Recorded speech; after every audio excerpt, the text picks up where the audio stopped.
the first year that we were out of Scientology in Las Vegas, David Miscavige in the Office of Special Affairs would not leave us alone. We were just trying to get our life started. Janis and I are going to go through the first year of our lives here in Las Vegas, what it was like, what Scientology did to try and break us up.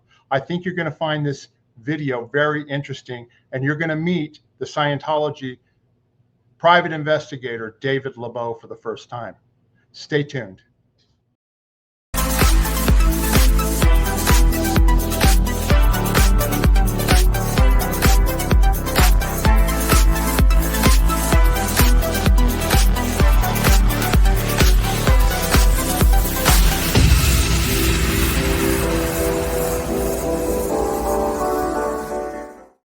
Hello, everybody. Welcome to our channel, Scientology Peeling the Onion. My name is Mark Fisher, and of course, I'm here with Janis Gillham Grady. How you doing today, Janis? Good, Mark. Good day, everybody, and welcome to Scientology Peeling the Onion. We got a great story today to tell. I'm sure there's a lot of people who have asked about this, and we're going to tell it. Absolutely. And then just to sort of emphasize, how important this is. It was 35 years ago that you and Paul, left Scientology for good, right? Well, it also coming up on September 15th, it's 35 years when I finally left Scientology as well. So we're coming up on the 35th anniversary on my leaving here.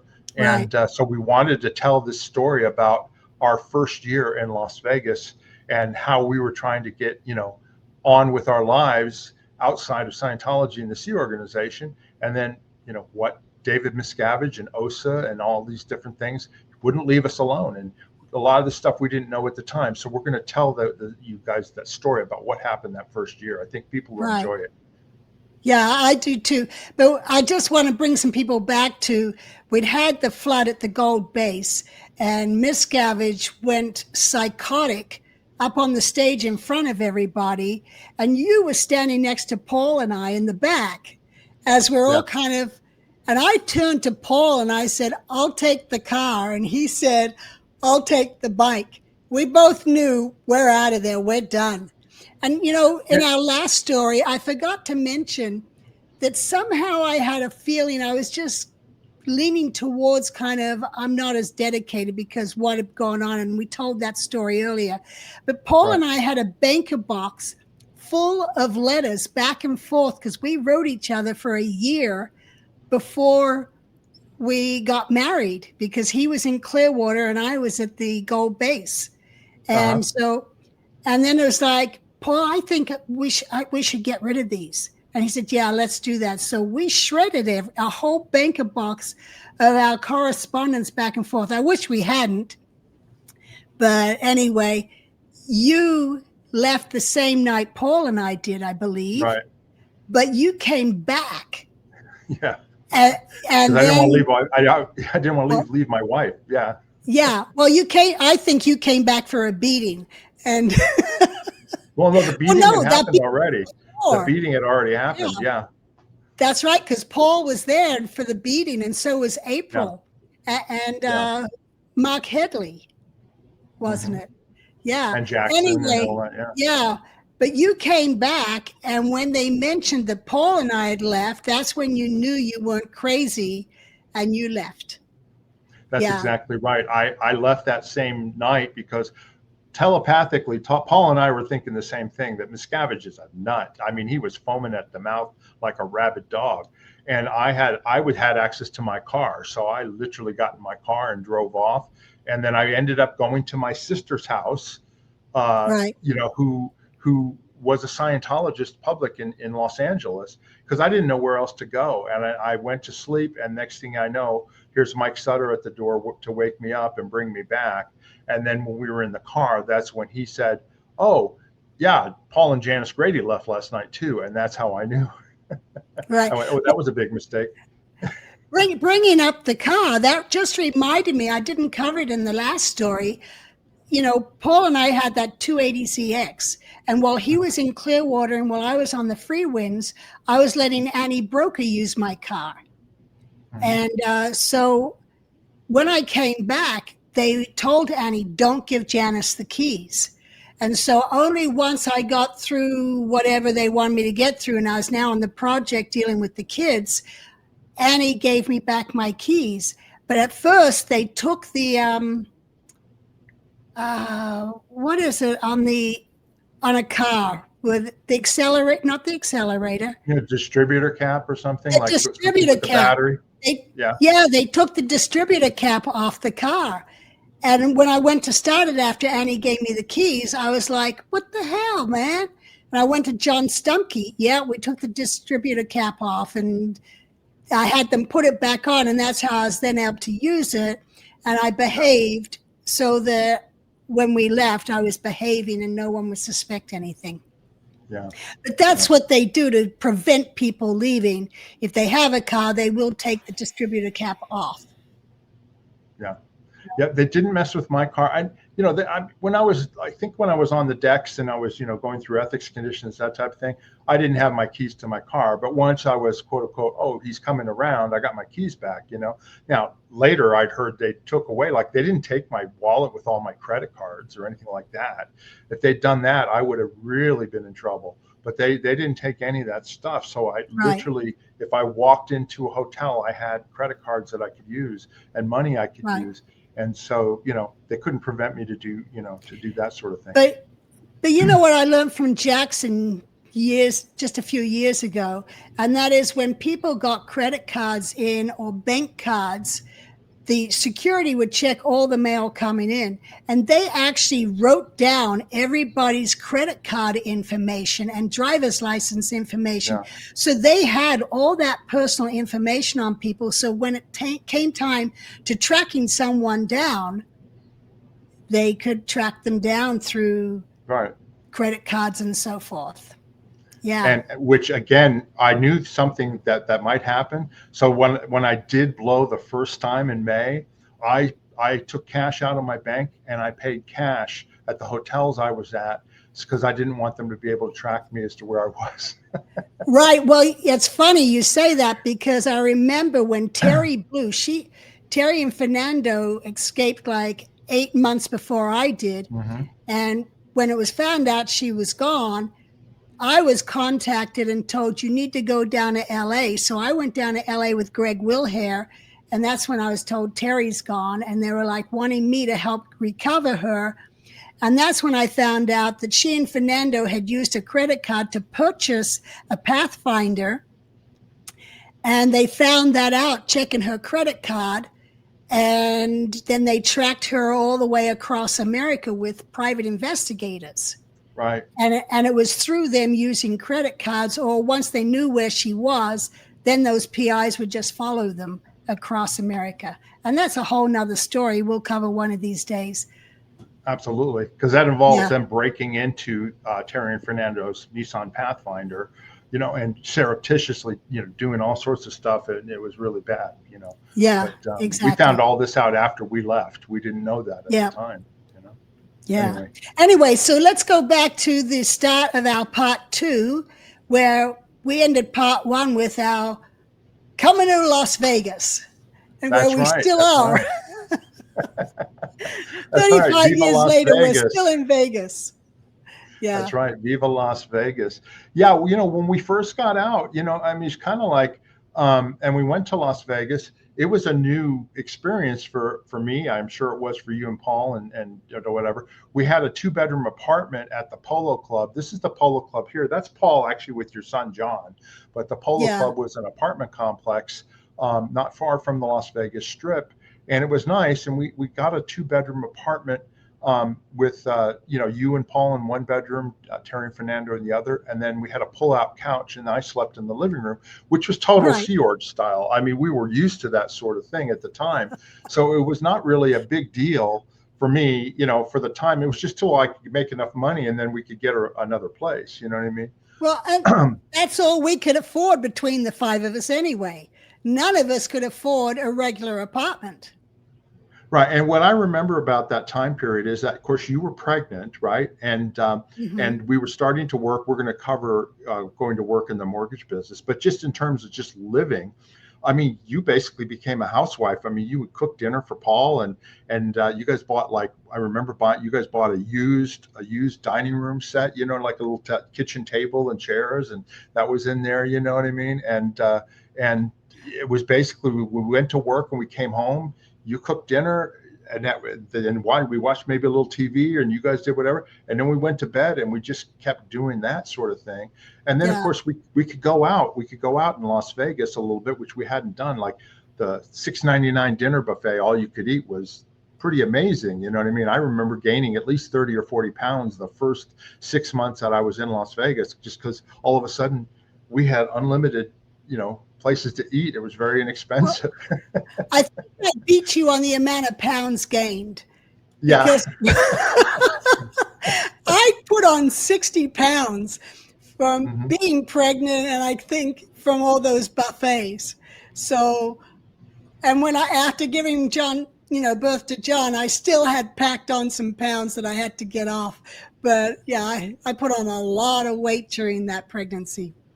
And the other thing I remember too, because this is still old school Vegas, even though the town was growing by leaps and bounds. I mean, I literally went to the Sahara Hotel and saw Waylon Jennings in the Congo room, and it was $25 was the ticket. Do you know what I mean? $25 to go see something like that. I mean, the shows were like, it was very inexpensive. It was easy to go and do. And of course, I always tell people this too, like, how do you live in Las Vegas and there's all this gambling and stuff? I said, well, the first 6 months, you kind of get it out of your system, because if you don't win then, you realize that you're flushing your money down the toilet, and that's how we pay for our schools and our roads. So I can remember playing slot machines and all that, and the money would be gone like that. Not that I even had very much money. It was just kind of crazy, We put a limit on ours. It was like $20 max. If you go into a casino, $20 max. And you just pay small money, and it takes up just as much time as going to the movies, and was cheaper than the movies. Okay, so as we'd covered before, Steve and Emily came down from Colorado and was going to teach us the mortgage business. And to be honest, I didn't even know what a mortgage was. I joined left Australia when I was just turned 10, Sea Org when I was 11. I didn't know how other people lived. Anyway, Steve was going to teach us the mortgage business. Now, Steve, he has a magnet that sucks celebrities into him, or they suck him in. I don't know. Anyway, he ran into celebrities everywhere. And while we were at City Mortgage and we were just started, he was driving it down Las Vegas Boulevard, and Chubby Checker leans out of a limo and starts, "Hey, man, I really dig your car," and starts talking to Steve. And the next thing you know, Chubby is calling our office at City Mortgage and just to talk to Steve, and invites Steve and whoever he wants to come and see his show. It was a Chubby Checker and Fats Domino show. So Steve and Emily and I and Paul went to see Chubby Checker and Fats Domino. And we got backstage passes. So we went backstage, and Chubby wanted to see Steve's car. So Steve went around the front and drove it to the back. And Paul and I stayed with Chubby. And I'll tell you, I was so impressed with Chubby Checker and his manners. Having been in the Sea Org, as an officer, you were treated with respect. But as a woman, you never had that. But Chubby, we had to go down around the back and down some stairs to get to the parking lot behind the hotel. And Chubby, seeing I was pregnant, was, "Oh, how's your pregnancy? How you doing? Let me take your hand." And he walked me down these steps. Total gentleman. I was very surprised. And anyway, we hung out with Chubby for a bit. And it was funny, having grown up in the Sea Org, pregnant women weren't given any special treatment. But no. we had to drop our car off for some repair. It was just down the road. I figured it was just a short distance from the office. And we dropped it off. They called me and said it was ready. And there I was, 8 months pregnant, And they say it's ready. So I go, okay. And I go and I walk down to the car place. There's no Uber or anything, but I don't even think to ask someone to come off work and give me a ride. You just didn't do that. So I walk down there and I show up at this car place and they're like, what the hell are you doing walking in the sun? You should have told us and we would have sent out a car to pick you up. I'm like, well, it's a nice walk, you know, and they're like, no, you shouldn't have come that distance. But it was like just a whole different concept to me, you know? So anyway, it was just a cute, funny story on that. But yeah, we got to meet various different celebrities.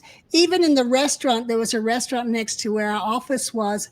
I remember our waiter would come out and sing. And he had actually been in one of the Motown groups, like the Commodores type of thing, you know. And he was now waiting tables and singing at Macaroni Grill. And we had him, they had paper tablecloths, so we had him autograph our paper tablecloth, and we cut that out. You know, we never got to see, you know, celebrities outside of Scientology. We got to see, you know, other celebrities, but they were Scientology celebrities. It was different. So, but it was fun going out to restaurants and not having someone tell us we can't go. We just, whenever we wanted, we went. Also, we didn't have a lot of money. And so like, this is you've already given birth. That's John with you, right? But you guys would go camping. I mean, there's a lot of natural beauty and parks and stuff around Las Vegas, and it doesn't cost anything, right? So you guys would go to those things, right? Yeah, we did. And there's actually a funny story. Yeah, we would go camping with Ron and Ann, who were part of the mortgage company. Here we are at Lake Mead. We rented a platoon boat, and it actually started sinking while we were out there. And luckily we had a speedboat as well that we'd rented in our group. It was, you know, with the office staff, we'd all just, let's go camping or let's go to Lake Mead, and we'd go do these things. But that's John in there with sunglasses. And baby John in the floaty, yeah. John, yeah. And it was funny, when we took the sunglasses off, his eyes were like raccoon eyes. Oh, no.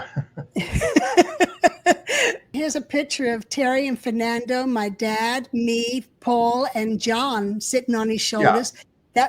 That was at the Polo Club. Dad used to come up and meet us. And I think this was the first time that he actually came up. Maybe I'm wrong, but what I recall, I actually took this photograph because I lived there at the time too. But you know, he kind of snuck away to come and see you guys and meet his grandson. You know, I'm not sure if it's this trip, but it was like that. Yeah. Yeah, and he'd done that when we first left the Sea Org. He had done that and would go out to my brother's to see my brother's kids, and I never knew that until after I left. He was so secretive about it because he knew he'd get in trouble, and he ended up getting in trouble, and I'll talk about that later when I tell how he got in trouble. But yeah, there's a picture of Dad holding his second grandson, because my brother also had a son. We got to Zion and we'd go hiking at Zion, and we had a front pack for John, and later on as he got older we had a backpack and we'd pack him everywhere. And then another time we went with Ron and Ann, and we had our little Hyundai. That was the first purchase we did when we left the Sea Org, because we were going to have John. Hold on. Yeah. Anyway. That's your little Hyundai right there, right? little Hyundai.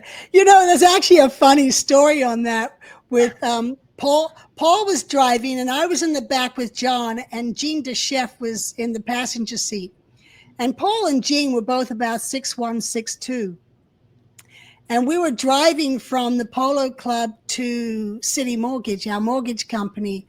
And this car in front of us was rubbernecking at an accident. So Paul, of course, is, you know, hitting the horn to get this guy to move on. And this upset the guy that anytime Paul tried to pass him, he would move in front of him. And it was this back and forth on the road. So Paul's kind of telling the guy, pull over. And the guy did. And he gets out. And then Paul and Jean both stand up. And this guy's probably around 5'4". And Paul and Jean at 6'2" both stand up get out of this teeny little Hyundai car. And this guy immediately jumps back in his car and drives off. He wasn't going to deal with these two. Drove that car to go camping, and Ron and Ann were in a van. And the transmission went out on this going through the gorge up to St. George. So we happened to luckily pull into a rest place, and Ron and Ann saw something was going on, and they pulled in, and we ended up having to unpack our car and move everything over into their van, and then go up and get a repair shop to tow the car in for us. We did our camping trip, and coming back, it's going to cost this much money. We found a transmission here, So, okay, we go back to Vegas with Ron and Ann, their daughter, and with John. And now the Hyundai is ready, and it's up in St. George, which is like a 2.5 hour drive. Almost 3 hours, yeah. Yeah, almost 3 hours. So how are we going to get there? We have the 2-seater Hyundai, and we have a son, and we need 2 drivers to get the car back if we're driving up there. So John's in the passenger seat in his child car seat. Paul's driving. And I have to spend 2.5, 3 hours laying down in the back of that thing. So now I got to experience what Sea Org members got to experience when I would take them home to Kirby. It was terrible. It was so cramped back there. Anyway, Then we finally got to St. George and got the car, and never again did I lay in the back of a Datsun. That's right. Anyway, and then also you had friends come and visit too. I mean, we did. People, ex-Sea Org members. That's Gail, right? Gail Irwin. Yeah, let me go. It's Fernando on the right with Terry, and then Gail is the woman in the middle. She's holding her daughter Stephanie, and in front of her is her son Jeff and Doug, and then there's Paul behind her, me, trying to get John to sit straight or something. But yeah, so Gail and Steve Irwin were in the Sea Org with us. Gail I'd known since I was 14 years old on the ship. And then later on, she became a messenger. So we were messengers together, and she became the commanding officer of the Commodore's Messenger Org. And Dave took her out. And they left the Sea Org. That's a whole nother story in itself that we'll do a different thing on that. But I hadn't seen them since the early 80s. So it was probably 10 years. And they were down in San Diego, and we told them we'd gone, and they came up to see us and brought the kids. And actually just 3 weeks ago, Terry and I went to Nashville and stayed with them and visit them. And, that Jeff there, he's 41 years old now and has 2 kids of his own. Not to mention John is what, 30, 34, 35, John, little baby John? Yeah, John's 34. Yeah. Yep. Yeah, so we reconnected with a bunch of your old friends and stuff too that first year, right? Yeah. And it's funny because when you first reconnect, when you first get out, you don't reconnect. You kind of, because you're like, well, what if I rejoin the Sea Org and I don't like it out here? And I've got all these connections. And I'd already, when I first left and we had no money, I called some old friends who were in good standing. And I was like, hey, I got some stuff I want to sell. I need some money. I'm pregnant. Can you help me out? Every one of them turned me down. And they were people I thought would help me. And it ended up Marshall Goldblatt, who was public, and he had been he'd done well as a realtor, and he'd been a good friend of my mother's. And I called Marshall and I said, Marshall, I've got these prints from ASI. I need some money. I've left the Sea Org. Can you help me? And he said, sure. So when my dad came to visit my brother at one point, I gave all the prints to my dad, and he took them down to Marshall, and Marshall wired a few $1,000s to me, which was a great relief because that then gave us money to pay rent for the first couple of months. Yeah. But Marshall actually got in trouble for it and had to do treason on up for helping me out. So the next thing we're going to go into is City Mortgage Las Vegas. That's the building that we were in with the mortgage, where we were going to go learn the mortgage business, and we were on the ground floor. We weren't up top; we were in the ground floor. And That's right. Steve Goldfield had connected up with these local people, Ron Johnson and Dennis Dean, right? Who were licensed mortgage brokers in Las Vegas, and he made a partnership with them or whatever, and they opened City Mortgage here at this location, and that's the building there. And of course, as we mentioned before, that's Steve and Emily Goldfield. That's a photograph from when he was in California, I think. It's a good photo. I think it's really funny. He's holding up his coffee. It is. Let me just say a little bit about Steve and Emily, or Steve Goldfield's mortgage business, okay? Because we didn't know anything about the mortgage business, zero. Right. What's a mortgage? Yeah. You know what I mean? Like you said. Well, most people, they know about when they buy a home, they get like a 30-year mortgage or a 15-year mortgage where they're going to pay off the mortgage in 30 to 15 years, and there's interest involved, and they make a monthly payment. Well, the type of mortgages we were doing at that time when we first started were called hard money loans or private investor mortgages, okay? And Steve had this book of these private investors that he had cultivated in California for many years, okay? And they were the source of the money that we were going to be lending out to individuals against their real estate, whether it be a home or land or whatever. And it's called a hard money or private loans for people who have less than perfect credit, or who are developers or builders and want to build something, and a bank's not going to lend them the money. When they do that, they charge a higher interest rate, and then they also charge fees, which are called points. And this was all new to us, right? So at the time, what I recall, Janis, is that like a 30-year fixed mortgage was in the 9% range if you were going to get a mortgage at a bank, right? That's right. But the hard money loans, they started at like 14%. And for second mortgages, they were like 19 to 20%. And we were expected to. Yeah, go ahead. Yeah, and the points were high as well. That was the actual fees. Yeah, fees. Yeah. And along with the high interest rate, they had to pay like 4 or 5 points. Yeah. So like, for instance, just to make it simple, on $100,000 loan, if you're borrowing that, these loans were short term and they were interest only. So they were like 2 to 3 year loans, so that the investor would get his money back and get paid back, right? They were short term. But like a developer or something like that, they only wanted the money for short term because they were going to build a house and then turn around and sell it or whatever, So like for a $100,000 loan, they may pay 14% interest on that loan, but then if they paid 5 points, that's $5,000 in a fee on top of the interest that was paid. Just as an example, that's what a point is 1%.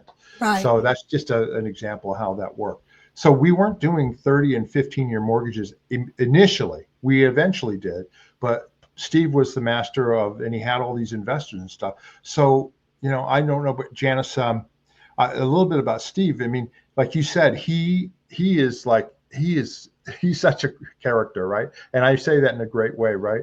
Because he had, like you said, he attracts celebrities and all that. He loves photographs of celebrities. This is a photograph with him with Muhammad Ali. And then in the office, he puts them all over the reception area, photos of him with President Bush or Muhammad Ali or Mike Tyson or whatever. And for him, that's like creating an image on the mortgage companies to attract investors and celebrities to him. And he does it to this day, and he's very successful at it. But it just was, it was very funny when he did that sort of thing. He's actually now retired from doing it, and his son, Danny, now runs the mortgage company. And the funny thing, when we were first got in, Danny was just a little boy, and because we had no money, at nighttime, so Emily and Steve could go out or do something, I used to go and babysit the kids to make extra money. Well, and that was the thing. So like Janis, I worked as a loan officer. I think Paul did initially too. Fernando, I think, worked with Steve with the investors. That it was just the four of us. It was you, Terry, Well, Fernando, me, and Paul. I called Kenny Lipton and I said, "Hey, Kenny, we're here. We're setting up a mortgage company. You want to come join us?" And there's Kenny with his wife, Mickey, at the time. And Kenny is the brother of Peggy Lipton from Mod Squad. And she was also married to Quincy Jones and the mother of Rashida Jones. And there's Kenny with his daughters, Justine and Jennifer, who were born and raised in the Sea Org, but the cadet org wasn't working well for them. So Kenny's dad, Harold, actually took on the girls and paid for them to go to boarding school. And so that was a much better, that gave them an education because they found out the girls didn't know how to write properly. You know, their education was so terrible in the Sea Org. So Harold, took care of that. And so Kenny was waitering in LA after having left the Sea Org. And while he was waitering, his ex-wife, Mickey, decided to blow the Sea Org, and they weren't married. She got a cab in Hemet and had the cab drive all the way to Wilshire Boulevard in LA or Sunset. And Kenny paid her the cab. That was a few $100s, yeah. Yeah, a few $100 to taxi from Hemet to Los Angeles. So Kenny, just so people know, he had been a Commodore's messenger. He had been the commanding officer in the LA area. Didn't he also work with you on the Free Winds? And I mean, like, just so people know. And then he left the Sea Org he was also before we did, right? He was also a good missionary, and he's handled. He was the CO at AOSH UK for a while in England at St. Hill, and and then he left. He was just tired of the abuse. But he'd come in originally at Celebrity Center and worked with my mother. Right. And then he worked with my sister in the Commodore's Messenger Org in PAC. Janis, I remember when we met with Kenny at the Excalibur Hotel at the buffet, another buffet, right? Where he came and we were like trying to like recruit him to come to Las Vegas. Like I have a vivid memory of doing that. You know what I mean? It was like, Kenny, what are you doing? Come on, let's come to Las Vegas. You know what I mean? Yeah, so he came and he was like, "I'm joining you guys." And that's when he got the apartment. We're on the ground floor. He's on the third floor. Because when I gave birth to John, the midwife came to our apartment. So you, Terry, and Fernando all went upstairs and hung out with Kenny while I had John. And then I remember after John was born, you guys all coming down and us celebrating and, That was a new experience for us. Let's just put it that way. We had never seen somebody give birth or whatever. It was pretty crazy. Well, you didn't see it, but you saw a brand new baby. Yeah, exactly. Yeah. Anyway, what I wanted to talk about though, Janis. So me and Fernando were loan officers, right? In other words, our job in the mortgage business was to get new clients who wanted to borrow money. Okay, and then Steve and I think somebody, I don't know, eventually Paul and Fernando became investment people with Steve, right? But the idea was we would get the loans and then we would have to, get their credit report, do their little application, get the property appraised, get all the stuff you needed in order to be able to present that to an investor. And then Steve would then sell that to a private investor. And those type of loans could be done quickly. And that's what people wanted, right? So they were paying a premium for it, but they could get it done quickly. What were you doing at the time? Because you weren't doing loan type thing. Were you doing like administrative stuff? I was doing administrative. I was covering reception. I was getting stuff for the processes. I was chasing up preliminary reports for processing just to speed all that kind of stuff up. And that's where I really learned about credit reports, because we had to pull credit reports on every single client that we were going to do a loan for. And I was like, oh, I wonder what my credit looks like, because I knew I had no credit, And so I pulled a credit report to see what it would say on me. And it showed I had no credit, but it showed my credit report had been pulled. I'm like, why would someone be pulling my credit report if I have no credit? And then I made some phone calls to find out who that company was that pulled my credit report. And then it suddenly dawned on me, this has to be OSA or security. They're trying to track me. And at that point, I called a company and had them come in and check our whole phone system to see if there were any bugs. Because I was like, if the Church of Scientology is pulling my credit report, what else are they doing? They've probably got their eye on us, or they're trying to figure out where we are. And and I had all the phone systems checked. There weren't any bugs that was found. The other thing I was going to mention is that, when we were doing these mortgage loans or whatever, turns out the commission scale that Steve had us on was really small. It was like 10% or 15% commission. And years later, we found out, no, you should be making at least 50, 60%, not 10 to 15%. So, but like for me personally, okay, I had credit cards and all that. And I was personally living off these credit cards. And we were all kind of chasing the idea of, there's a big deal that's always about to happen. There was always some mortgage or something that was going to happen. And I closed mortgages, but then I get paid, and it would be like $1,000 or $800. It wasn't a lot of money. And so we had to do a lot of them in order to be able to make enough money. And luckily we were sharing our bills at first, but then later on, we weren't making a lot of money at all. And I think Janis, you and Terry were paid like not very much in terms of an hourly wage or salary, right? Yeah, we were paid $1,000 a month, and Paul wasn't making any money either. That's why I was doing the babysitting for extra money. And interestingly enough, there was a couple of friends I had that were on the outskirts of Scientology. One was your ex-sister-in-law, and another one was Jill Burkhardt, who, when I'd done a mission to AOLA, we became good friends. She was the CO's communicator, and we became good friends. And now she was at Orange County Org on what was that team that would go and try and get the org Universe staff? Corps. Universe Corps. So she was there with Mike Reppin getting them up the bridge. And she had just had a kid, and she had called me at one point trying to recover me. And we just talked, and she ended up sending me a whole ton of baby clothes, and someone else gave me clothes. And otherwise, I couldn't afford it. All I could have afforded was diapers and a blanket, maybe. Right. I couldn't afford anything else. So these other ex-Sea Org members, I'll tell you, I was so appreciative of them giving me stuff to help. I got a crib, and otherwise I would have had nothing. So, and that's, we were getting paid more than we're in the Sea Org, but it still was scraping the bottom of the barrel once you had to start paying your own bills and rent and paying for a baby. Plus you had your medical. You didn't have insurance or anything, right? No, my baby was a $500 baby because I used a midwife. They're now more expensive. They're like $3,000-$4,000 for midwives. But at this time, I paid like $25 a visit to the midwife.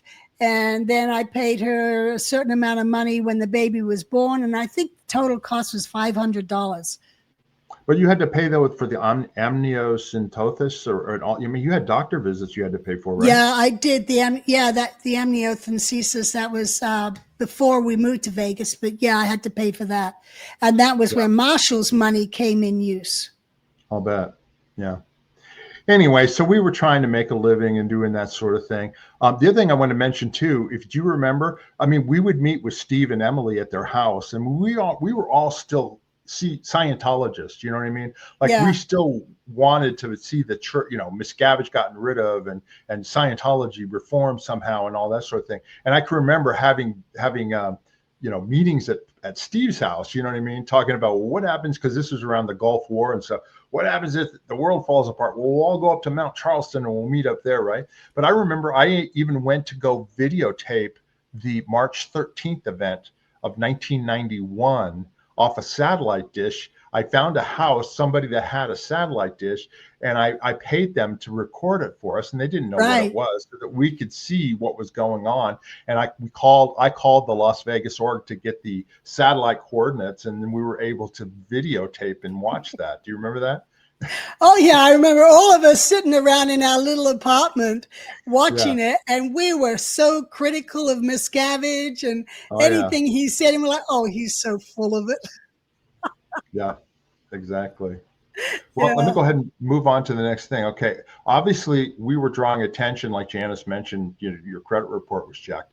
David Miscavige and Scientology and OSA, they had a vested interest in following us, particularly Miscavige, in terms of what was going on at the time. And this is 1990, 1991, tax exemption, that type of thing, and all sorts of stuff. Anyway, this is Eugene Ingram. He's a Scientology private investigator who he was a former LA cop, and he was their #1 private investigator, doing dirty tricks, doing all sorts of crap, that type of thing. So we found out years later that Marty Rathbun had Eugene Ingram find somebody that could come and be part of our group and spy on us. And it happened to be this guy here, David Lubow. Right. And Janis, why don't you go ahead and talk about David Lubow and what happened when we first got him in Las Vegas? We were now trying to build this company, City Mortgage, and we would run ads for loan officers and say that we would train. And Dave Lubow shows up and he says, yeah, I don't know it, but if you're teaching, I'm a good learner. And so he started coming in and learning, and he was, he became friends with Fernando, but he was friendly with everybody. But his main friendship seemed to be Fernando. And they would go play racquetball together afterwards. And Dave even got an apartment across the driveway from us. On the Polo Club, right. At the Polo Club. And we'd all go to dinner, and Dave would come to dinner with us. So you basically, Terry hired him, right? Yeah, so Terry hired him because that was her job, was to build up the loan officers. So she hired him and started getting him trained and so forth. And his situation was he was in Vegas to try and make some money doing loans, and his wife was working at a restaurant in LA, or so he said, raising the kids. And he would go back and forth. But it was interesting. Once he became a loan officer with us, his wife would come up every now and again, very rare. And we've got some photos of where she came. But he started dating one of the wholesale reps that would come in to try and get loans from us, subprime loans. And there's Dave in the yellow shirt with his wife, Mary Ellen, or something like that. And then off on the bottom right-hand side of his 2 kids, a son and a daughter. And then there's Fernando with the sunglasses, Terry hugging the little horse. There's me with a front pack with John. He's like probably a month old, and Paul. So it was right after John was born that Dave shows up and becoming buddy with us all. And we'd all go out to dinner, and Dave comes with us. He's in the back left on this. And next to him is Ron Johnson, who was one of the owners of the mortgage company. Yeah. And his wife, Ann Johnson. And then there's Kenny there in the front left. And front right is Terry, and then Fernando, Paul, and then me at the back there in the purple shirt. And, this was just one of we'll all go to dinner and we'd have a good time. And Dave just kind of became part of the group. And then August of that year was Fernando's birthday. And Dave gave Fernando a phone. Cordless phones were just becoming the thing. Otherwise, 1991, yeah. 1991, your phone was on the wall, attached with cords, And they did have some satellite cell phones, because I remember Ron Johnson had a satellite cell phone. There was those brick type cell phones. Little brick phones, yeah. Yeah, and Ron would take it, and he left it on the golf course, so we'd have to call Ron on the golf course so he could go and find his phone somewhere. But anyway, so Dave, for Fernando's birthday, which was the same date as your birthday, gave Fernando a cordless phone. And so they would use that to make calls. And Terry and Fernando were suspicious of the phone. Why would someone give us a phone? We have a phone here on the wall. And Dave, every night, he'd just come and hang out with us. And well, I was going to say, let me tell a little bit. We became so friendly with him. Like you said, there was a racquetball court there at the Polo Club. We would play racquetball there with him. He lived across the way. We worked together. He was a very personable guy. He was very fun to be with.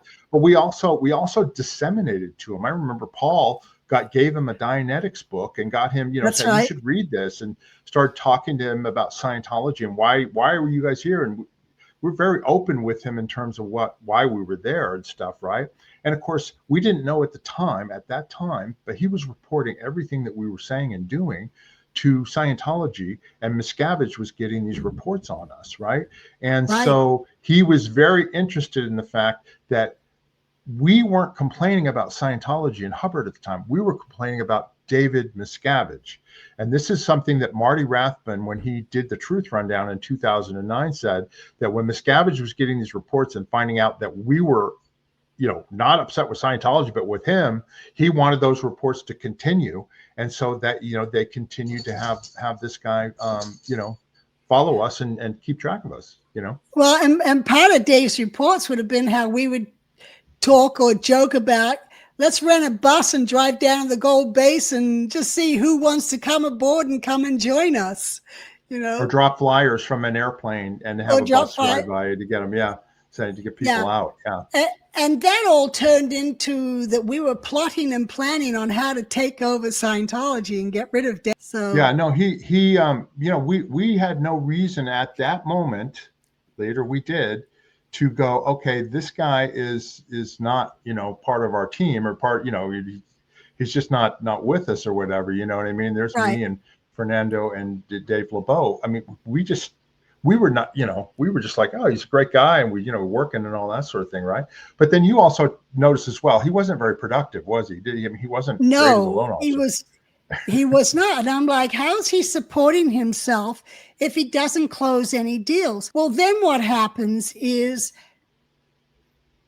and this was done all behind the scenes by him, and we find that out later on, but these investors, these English investors who lived in China, they came into the office to work with Fernando to... Hold on, we're going to do this. The Australia caper. The Australia caper, okay. So they came in the office to talk to Fernando and meet, and they liked Fernando so much they then wanted to meet his wife and take Terry and Fernando to dinner. And that's where they made an offer saying, hey, we work in Hong Kong. We have a lot of clients in Australia. Why don't you come work for us? We'll pay you $7,000 a month and all your living expenses. And we want a horse ranch in Australia that these clients can come and stay at and ride the horses and so forth. And this was right down Terry's alley, the horses. I was just going to establish a few things for our viewers here who may not know, okay? That's Terry right there on the right with Janis. You were the original Commodore's messengers with L. Ron Hubbard on the ship, okay? Right. I'm your sisters. And sisters, of course, right? She's your older sister and that type of thing. But Terry, she was close to Hubbard just like you were for many, many years, right? That's her on the right there in the Sea Org uniform, and on the left there, she's standing to the left of Hubbard there, right? And she was the commanding officer of the Commodore's Messenger Org, and then she also was, headed special unit when the Guardian's office was taken over and Miscavige, and they were doing the whole corporate reorganization of Scientology. And then she eventually ended up here. She's there in the front in the green dress because she was the executive director of Author Services Incorporated, which was the for-profit corporation for Hubbard, okay? Meaning that's where he would make his money. And so she was in charge of that. The other thing that she was, though, as well, she was one of the original trustees with a lifetime appointment for the Church of Spiritual Technology, CST, which was going to be the holder of all of LRH's trademarks and materials and that type of thing. That's where they were building. They've built these underground, nuclear proof tunnels and all this stuff on steel plates and all that. Well, Terry is one of the original lifetime appointed trustees to the Church of Spiritual Technology. Okay, so when she left the Sea Org in early 1990, I think it was, right? It was a huge deal. What's that? January 1990.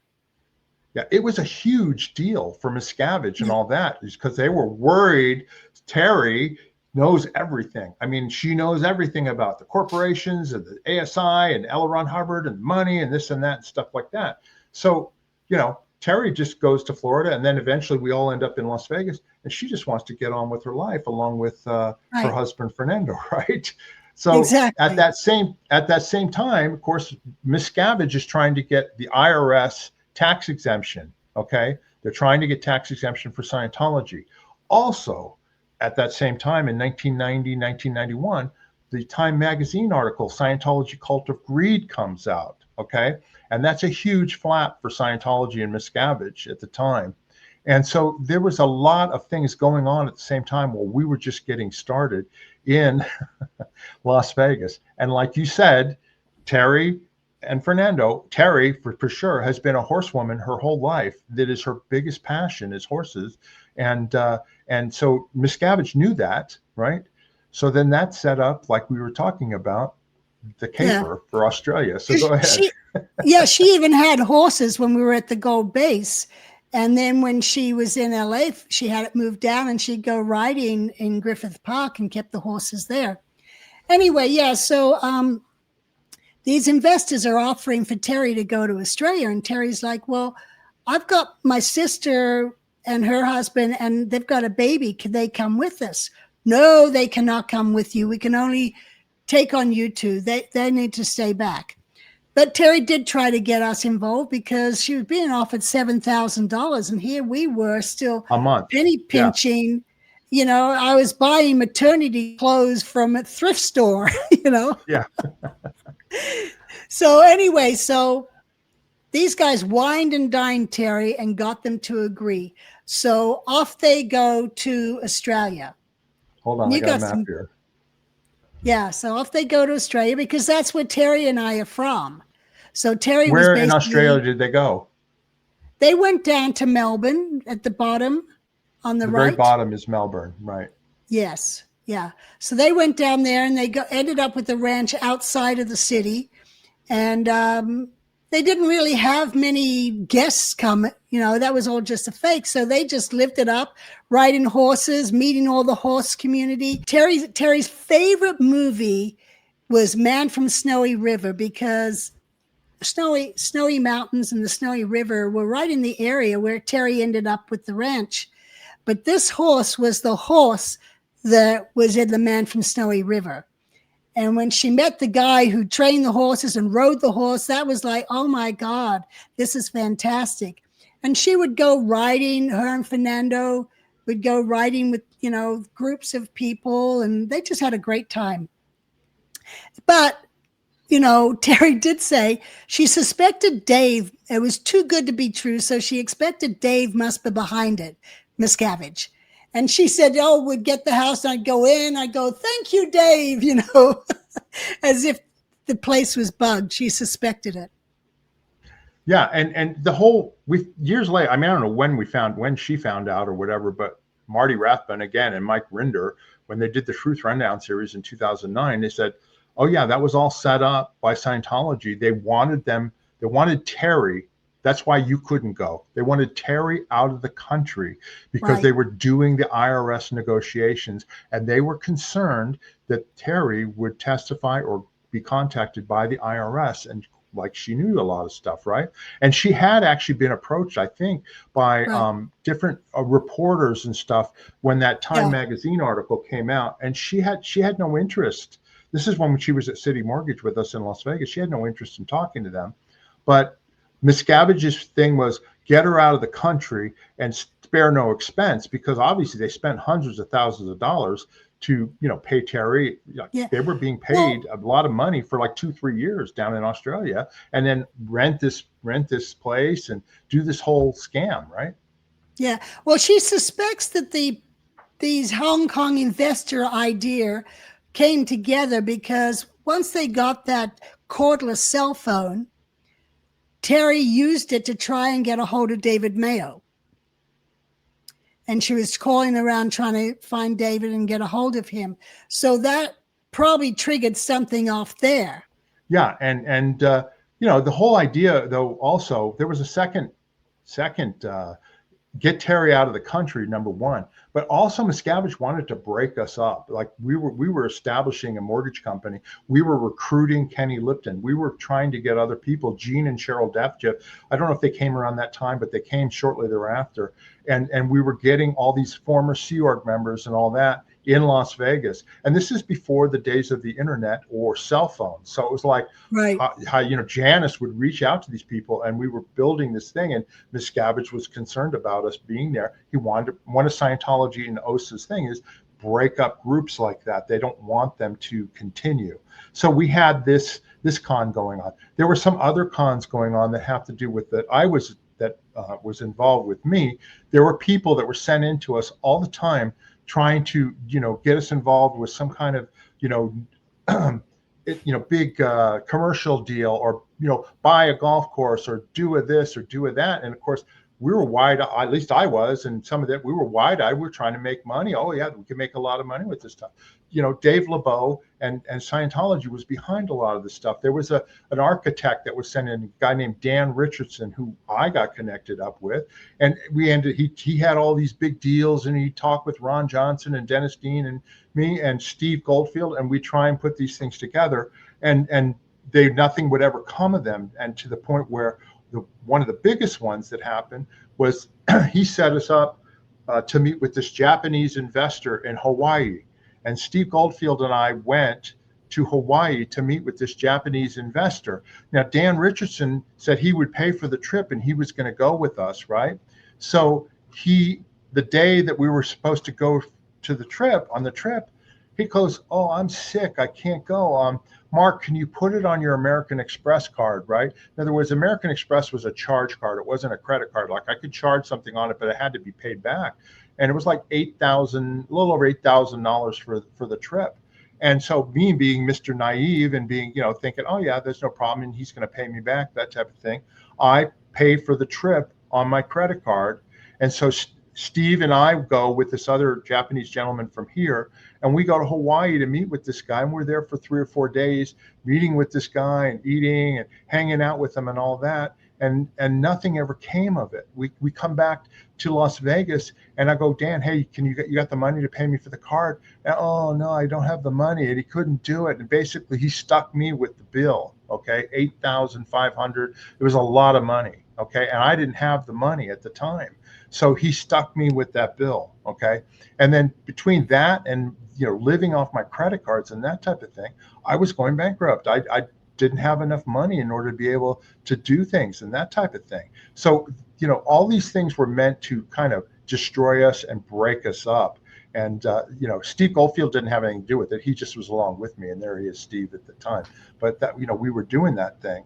And, this all happened within that first year, Now, Right. I will say, well, here's what happened next is that Texas came into play for me. Okay. Because I met through a real estate agent, this gentleman here, Dallas Fontenot, they're on the right. Okay. Now, Dallas, he owned 2 of the largest gentlemen's club in the world at the time in Houston, Texas. He had Rick's Cabaret, which was world famous as an upscale gentlemen's club, which is topless dancing, anybody wants to know, that type of thing, in Houston, Texas. And then he also, this is it, Rick's Plaza, Rick's Cabaret at the time, that was the club. And then he also had the Colorado Sports Bar and Grill, which was a gentleman's club, but it was the first of its kind. Televisions everywhere, sports everywhere, the whole bit.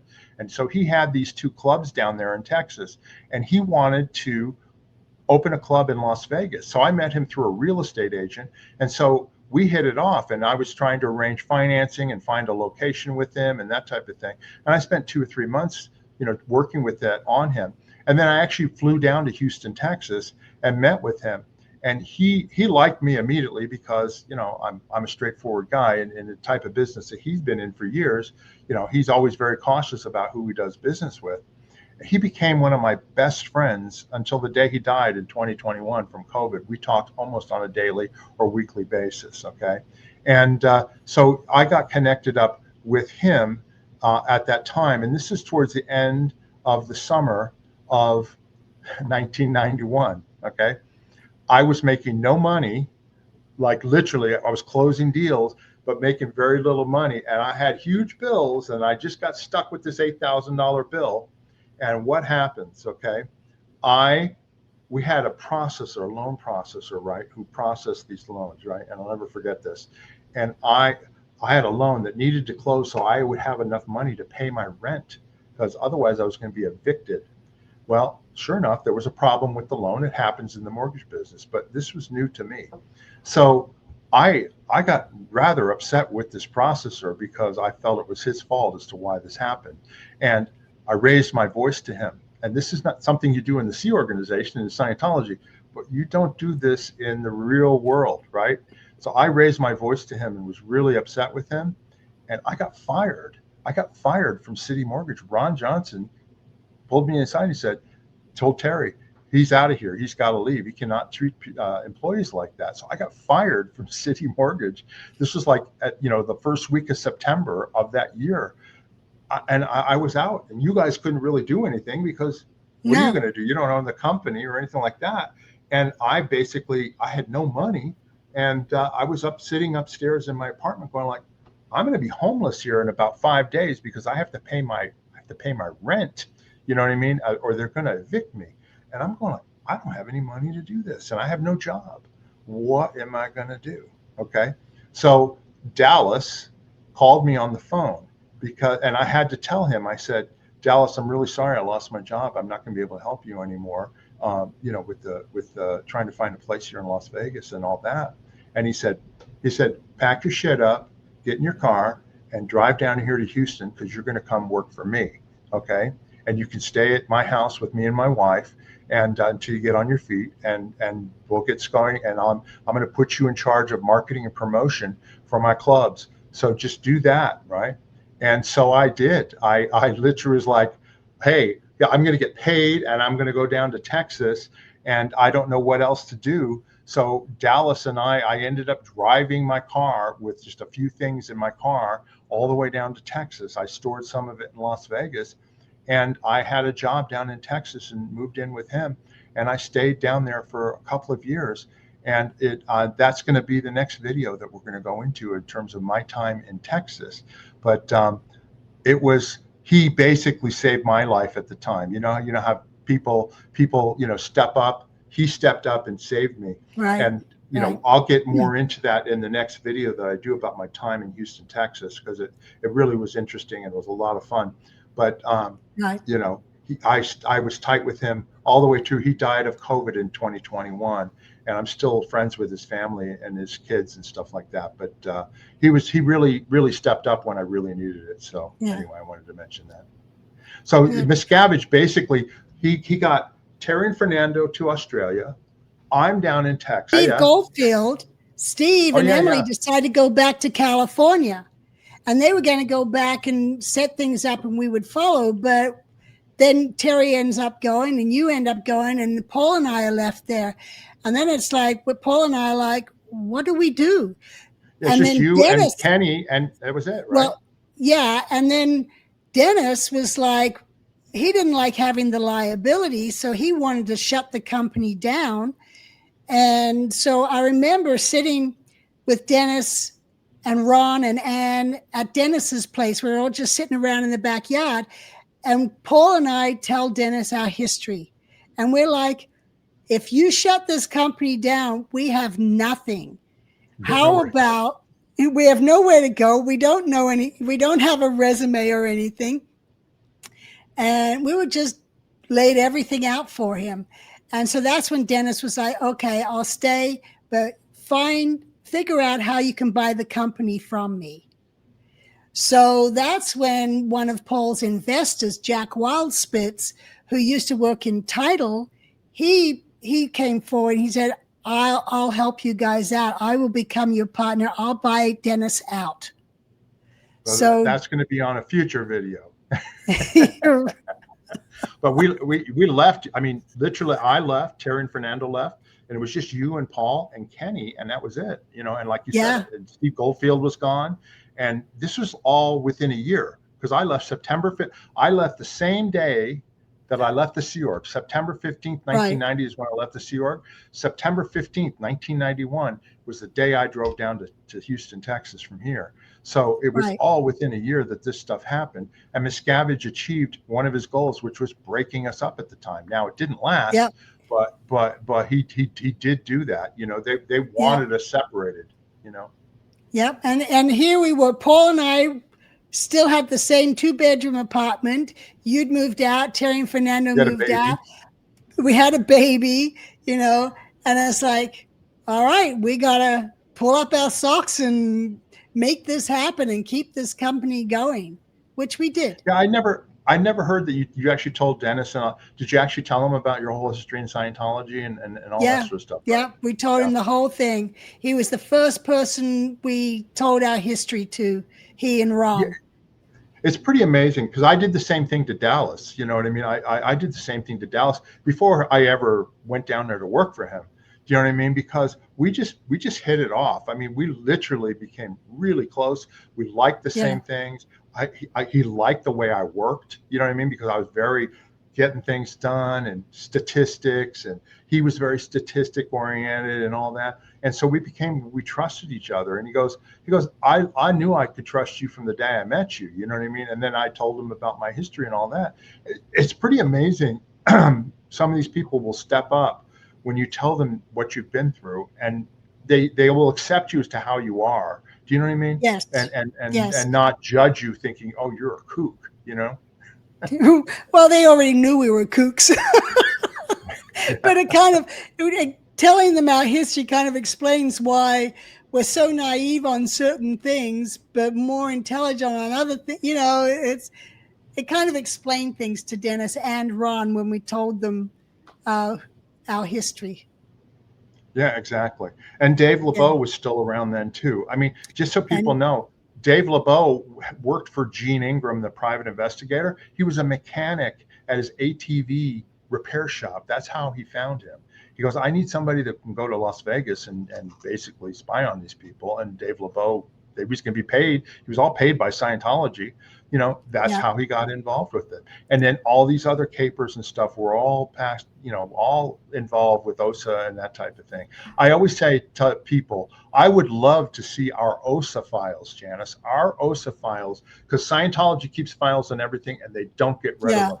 They would be like finding the KGB files on somebody, you know what I mean? Because they did so many things that we probably don't even know about or think about in order to keep us under control. You know, it's just, just crazy. Yeah. You know? I wanted to end off with this. Steve Goldfield, he is a great guy.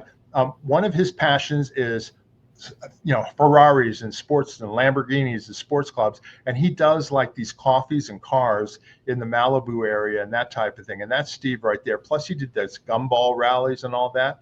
And he knows so many celebrities and so many people. And then Janis, you and I, we were just at his birthday party just a few months ago in California at his house. And there's Steve on the right with his wife, Emily, and you. And it was like Herman's Hermits. And it was a 60s party, and he's friends with Peter Noon of the Herman's Hermits, and he performed, and it was great to see Steve and Emily. Oh, it was I hadn't a blast. seen them in 35 years. It was been a long time, right? Yeah, that was a blast. I was really happy we went. I had a good time there. Yeah, and they helped us out. Trust me. I mean, it was really nice to see Steve. I hadn't seen him in 34 years, and I thanked him. I said, "Thank you, Steve. I mean, we couldn't have gotten going without him. You know what I mean?" And although it was a short time, it set us. I mean, shoot, you've got a 35-year career in the mortgage business, even to this day. You know what I mean? Yeah, that's right. That's right. I do, and it all started with him. That's right. That's right. Yeah. Anyway, well, the next video, I'm going to talk about my time in Texas, and then we'll go on with other things that happened with Dave Lubow, because then Terry and Fernando eventually came back from Australia once Scientology got their IRS tax exemption. That dried up like that. Yep. And more stuff, more fair gaming, more stuff was done to us. So stay tuned. Yeah. Yep. Keep watching. We'll get to Absolutely. part 3 and more stories. Meanwhile, we've got Janis's complete liquid multivitamins by Outback Natural, peach flavored. It's in a 1 month supply right there, and I take it. It's great. It's got all your vitamins in a liquid. You put it 2 teaspoons or a shot glass, drink it down, and you got your vitamins for the day. You can order it right down below in our merchandise. We've had people have been ordering it along with the Koala Calm and your magnesium. And if you're interested in an easy way to take your vitamins, this is the way to do it. Yeah, I get a lot of wonderful comments, a lot of feedback on it. So I appreciate that people are finding it helpful. Yeah, absolutely. It makes me happy and proud. Well, it's a great product, and your whole family, Peter, your dad and all that. I mean, all those products are really fantastic in terms of the vitamins and stuff that he's done and stuff you guys done and all that. Right. Anyway, we just want to thank everybody. Please subscribe to our channel, hit that notification button, rock slam the like button, like Janis likes to say. If you've got any questions or comments on our story here today, please go down to the comment section, and right away we read them and we will answer them. And if you want to support our channel, of course, you can buy us a coffee down in the video description. Click on it. There's a link there, and it's a great way to support our channel. Janis, have you got anything else you'd like to say before we end off this video? No, I've enjoyed that, Mark. That was fun. It's been 35 years. 35 years. Yeah. We've got pretty good memories of it. But thank God that we're out. You know what I mean? And you've had your son and your daughter and your granddaughter and your family, and all of that started because we left. Yeah, and we've come a long way from no money, no purpose, no knowledge of anything, no credit report, no resume. So we've come a long way. Yeah, and if there's anybody who's still in Scientology that's here right now, you can do the same thing. There's no reason why you can't get out. We started, I was 32, Janis was 34, pregnant and barefoot, as she said, and we made it work. So you can do the same thing if you want to get out and start your life over. So ignorant on how the world worked. completely ignorant. Yeah. Yeah. Okay, everybody. That's it for the show. Until next time, everybody. Bye-bye. Bye.